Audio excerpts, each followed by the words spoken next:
Yeah, obviously, we've got good sort of memories of playing here. Last year, the test match here was an outstanding test match, and we expect perhaps the same in the next sort of in the next test match. Well, he was in the original squad as well, Mulder. So he's obviously went and played a game for the Lions, and he's back now with us. We will look at the conditions on the pitch, and then we will try and make the best decision for the team. Obviously, he would be a like-for-like replacement for Vernon, so that's something that we will consider as well. He's got a grade 1, I think, or a hamstring strain. So this is the last test match of the summer. So he's pretty much out for, I think, a grade 1 is 10 to 12 days. Obviously, which rules him out of this test match. But then there's still a lot more cricket, momentum cricket, and stuff like that for the rest of the season. So then I suppose that's where he will have to play the rest of his cricket for the summer. There's absolutely no focus on revenge. It's just focusing on sort of playing a little bit better, perhaps. When you look at what happened in Durban, you have to give them a lot of credit. I thought when I left home on the morning of the game, I didn't see that happening. To be honest, I must be honest.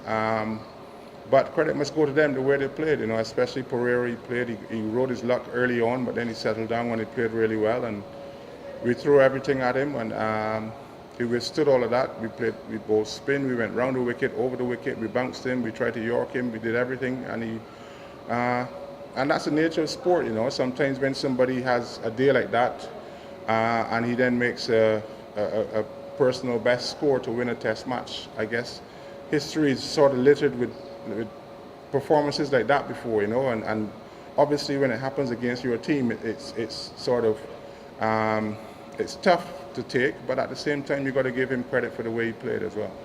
We feel like the batters we got here are the best ones to do the job at the moment. I think the one thing that we've spoken about a lot since the game, obviously, is batting better in our first innings, putting a bigger first innings score on the board.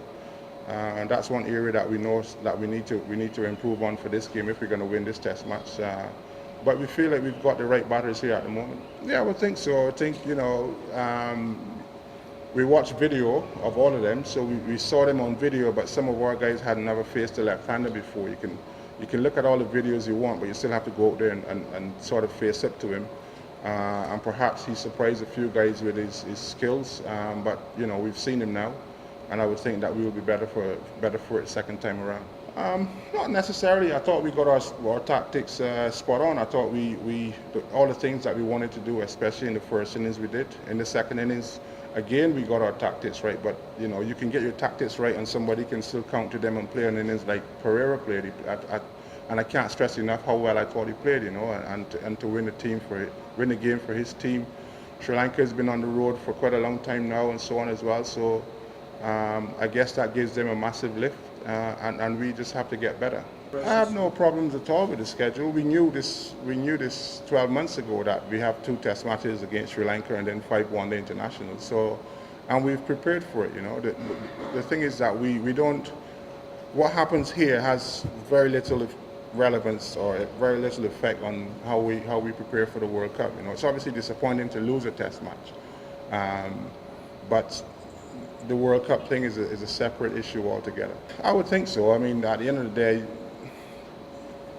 2 test matches doesn't really tell you a whole lot. In an ideal world, you'd want to play 3, but scheduling, as you mentioned just then, has always been a contentious issue in the last couple of years with the amount of cricket that's being played, and I guess Sri Lanka, like I said, I've been talking to the coach quite a bit, and they've been on the road since November or something like that, so they've been in New Zealand, then they were in Australia, now they come here, and it's tough.